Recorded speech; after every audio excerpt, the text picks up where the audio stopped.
जय जय जगन्नाथ नमस्कार। सकाळर खबर ओम न्यूज आपण को जनाऊँगी हार्दिक अभिनंदन। आपण देखुचंती वर्तमान लघुचाप जनित वर्षा भिजुची सारा ओडिशा। आमे आपण माननकु कहि रखुचु वर्तमान जो भली लघुचाप स्थिति रही एवं ताहा ओडिशार प्रत्येक लोक मानक पई सरकारक तरफ घोषणा करा जायछि एवं लघुचाप जनित वर्षा रे किपरि भाव रे निजे सचेतन रहिबे और अन्य को सचेतन कराइबे सेथिपजी सरकार सबु बेले पे चिंता करूचंते। आसंतु ना कौन रही स्थिति लघुचाप स्थिति कौन रही आसंतु ना पूरा वीडियो पर टिके नजर पके नबा। लगातार भाव रे वर्षा एवं पवन जारी रही सारा ओडिशा रे। आमे आपण को कहि रखुचु आभ्यंतरण ओडिशा और दक्षिण ओडिशा रे प्रबल वर्षा। राज्य रे संभाव्य बन्या को मुकाबला पाई राजस्व मंत्री सुरेश पुजारी एवं जरूरीकालीन बैठक करचंती। प्रबल वर्षा रे महानदी और ब्राह्मणी नदी रे बन्या आशंका रही सेथिपई आगुआ प्रस्तुत करने को राजस्व मंत्री निर्देश देइचंती। बंगोपसागर रे सृष्टि होउतबा लघुचाप अधिक घनीभूत होई अवपात रूप नेइछि। पश्चिम उपकूल और संलग्न उत्तर पश्चिम बंगोपसागर रे बांग्लादेश उपकूल रे यह अवपात सृष्टि होइछि। यह फल रे शनिवार वर्तमान शनिवार बा आज एवं बरगढ़ रे देवगढ़ केन्दुझर अनुगुल सोनपुर बलांगीर नुआपड़ा रे प्रबल वर्षा होइछि। या परे बोली आज रविवार ए रविवार रे पाग मुख्यतः देखा मिलूँ जो बड़ी पवन सहित बिजुली घड़घड़ी एवं वर्षा मध्य जारी रही आकाश मेघाच्छन्न रही। आमे आपण को कहि रखुचु रविवार 27 तारीख मयूरभंज केन्दुझर सुंदरगढ़ प्रबल वर्षा हो पारे। 28 तारीख में सुंदरगढ़ झारसुगुड़ा बरगढ़ केन्दुझर मयूरभंज प्रबल वर्षा हो पारे। आभ्यंतरण ओडिशा और दक्षिण ओडिशा भी वर्षा हो पारे। सृष्टि होइतिबा अवपात पश्चिम उत्तर पश्चिम मुहां होई बांगीय पश्चिम बंग और संलग्न उत्तर ओडिशा आड़ को गति करुछि बोली जना पड़िछि एवं पाणीपाग विशेषज्ञ आकलन करिछि। वर्षा पाई स्वतंत्र रिलीफ कमिशनर समस्त विभाग और समस्त वर्षा आशंका थिबा जिला और जिलापाल को नगर निगम सतर्क मध्य कर जाइछि। कौनसी जरूरी स्थिति को एड़ेबा पाई प्रशासन प्रस्तुत रहिबा को एसआरसी निर्देश मध्य देइछि। आपण को कहि रखुछु किपरि भाव रे तुहा को तुहा वर्षा मध्य जारी रही ओडिशा रे। आपण को कहि रखुछु एभली भाव रे वर्षा जो भली लघुचाप ओडिशा रे रही प्रबल वर्षा एवं एठी देखा मिलूँ तार पाख जिला गुड़िक भद्रक कटक पुरी गंजाम गजपति जिला मानक प्रबल अति प्रबल वर्षा मध्य जारी रही सारा ओडिशा रे।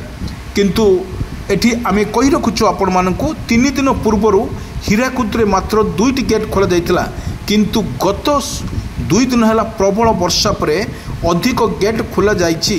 प्रथम 4टी और पर यथाक्रमे 8 और 12 और 16टी लेखा जाइतिला। शुक्रवार 20टी गेट तले निष्कासन होछि बन्या जल। वर्षा जारी रहउथवारु माने गेट संख्या बढ़िबा संभावना रही किंतु आज राति 9टा रे जलभंडार जलस्तर 609.39 फुट रही। एथिमध्यरु आपण को विजुअल माध्यम देखुछि किपरि भाव रे बंगोपसागर सृष्टि होउतवा लघुचापटी धीरे धीरे अवपात रूप नहीं एक भीषण भयावह रूप नेउछि। एई लघुचाप फल रे आपण को देखतु किपरि समुद्र रही अशांत बड़ बड़ ढेउ मध्य ऊपर को उठाउछि एवं चाषी भाई मानक पई एक विपद संकेत करिछि। कारण लगातार भाव में 24 रु 28 तारीख पर्यंत चाषी निज क्षेत्र में किसी काम करि परिबो नाही कारण अहनिश वर्षा फल रे एवं ताहा मध्य लाइटिंग होउछि। सेथिपई कृषक भाई मानक पई एक सतर्क सूचना जारी करिछि आंचलिक पाणीपाग विज्ञान केन्द्र।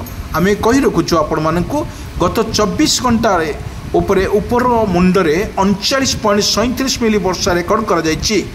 इबो प्रबल बन्या जल प्रवाहित होउछि किंतु आमे कहि रखुछु आपण को हीराकुद प्रति सेकेंड रे 3,35,000 166ଟି ଟ୍ୟୁଲେସନ୍ ଜଳ ପ୍ରବେଶ କରୁଛି।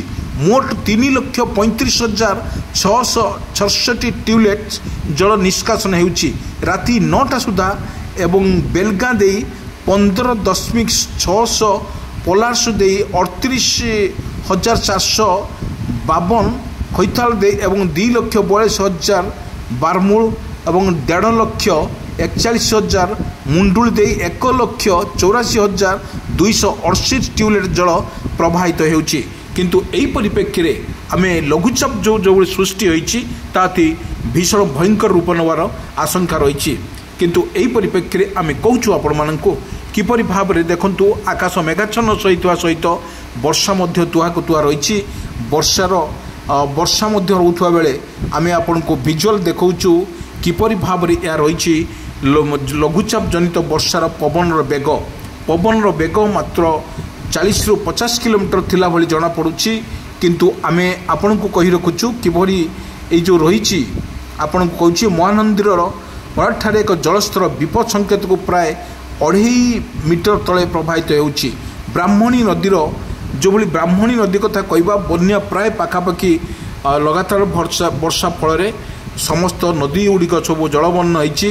ଆମେ କହି ରଖୁଛୁ ଆପଣମାନଙ୍କୁ ଜଳ ସମ୍ପଦ ବିଭାଗର ସର୍ବସ୍ୱ ଯନ୍ତ୍ରୀ ଚନ୍ଦ୍ରଶେଖର ପାଢ଼ୀ ସୂଚନା ଦେଇଛନ୍ତି ଯେ ନଦୀରୁ ଅଧିକ ଜଳ ପ୍ରବେଶ କରୁଛି କିନ୍ତୁ ତଳିଆ ଅଞ୍ଚଳରେ ଅଧିକ ପାଣି କମିପାରେ। ଏହି ସମସ୍ତ ନଦୀର ଜଳସ୍ତର ବିପଦ ସଂକେତ ତଳେ ରହିଛି ବୋଲି ସେ ମଧ୍ୟ କହିଛନ୍ତି।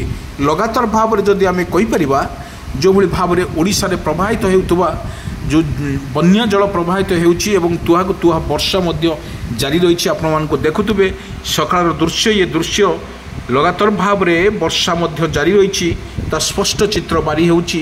ଇଏ ନିଶ୍ଚିତ ଭାବରେ ଆମେ କହିବା ଓଡ଼ିଶାର ଏକ ପ୍ରକାର ବର୍ଷା ମଧ୍ୟ ଆରମ୍ଭ ହୋଇଯାଇଛି, ତାହା ମଧ୍ୟ ସଫଳ ଏଠି ଦେଖିବାକୁ ମିଳୁଛି। କିନ୍ତୁ ଆମେ କହି ରଖୁଛୁ ଆପଣମାନଙ୍କୁ ଏ ଯେଉଁ ବର୍ଷା ରହିଛି ଅନିଶ ବର୍ଷା ଫଳରେ ଲୋକମାନେ ବହୁତ ଅସୁବିଧାର ସମ୍ମୁଖୀନ ହେଉଥିବେ ବୋଲି ଜଣାପଡ଼ିଛି। ଆମେ ଆପଣଙ୍କୁ କହି ରଖୁଛୁ ଯେଉଁଭଳି 24ରୁ 28 ତାରିଖ ପର୍ଯ୍ୟନ୍ତ ଯେଉଁଭଳି ବର୍ଷା ରହୁଛି ଓଡ଼ିଶାରେ ଲଗାତାର ଭାବରେ ପ୍ରତ୍ୟେକ ଜିଲ୍ଲାରେ ଭଦ୍ରକ ଠାରୁ ଆରମ୍ଭ କରି ଭୁବନେଶ୍ୱର, କଟକ, ପୁରୀ, ଗଞ୍ଜାମ, ଗଜପତି, ରାଉରକେଲା, ଢେଙ୍କାନାଳ, ପାରାଦୀପ ଏଇଭଳି ଜିଲ୍ଲାମାନଙ୍କରେ ଅତି ପ୍ରବଳ ବର୍ଷା ହେଉଛି। ଉତ୍ତର ଓଡ଼ିଶା କଥା ଯଦି କହିବା ଏବଂ ଦକ୍ଷିଣ ଓଡ଼ିଶା କଥା ଯଦି କହିବା ପ୍ରବଳ ବର୍ଷା ମଧ୍ୟ ଜାରି ରହିଛି ଓଡ଼ିଶାରେ। ଏଥିମଧ୍ୟରୁ ଆମେ ଆପଣଙ୍କୁ କହି ରଖୁଛୁ ଯେଉଁଭଳି ଭାବରେ ଓଡ଼ିଶା ଏକ ବିପଦ ସଂକେତ ଅବସ୍ଥାରେ ରହିଛି, କାରଣ ଲଗାତାର ଭାବରେ ଗୋଟିଏ ମାସରେ 3ରୁ 4ଟି ଲଘୁଚାପ ସୃଷ୍ଟି ହେଉଥିବା ବେଳେ ଏବଂ ସବୁଠାରୁ ରୂପରେଖ ରହିଛି ଏବଂ ସବୁଠି ଯେଉଁଠି ଦେଖିବାକୁ ମିଳୁଛି ଏକ ପ୍ରକାର ବର୍ଷାରେ ସମସ୍ତ ଭିଜୁଛି। ଆପଣ ଦେଖନ୍ତୁ ଭିଜୁଆଲ୍, ଏହି ଭିଜୁଆଲ୍ ମାଧ୍ୟମରେ ସଚେତନ ରହିବା ପାଇଁ ମଧ୍ୟ ଅନୁରୋଧ କରାଯାଇଛି।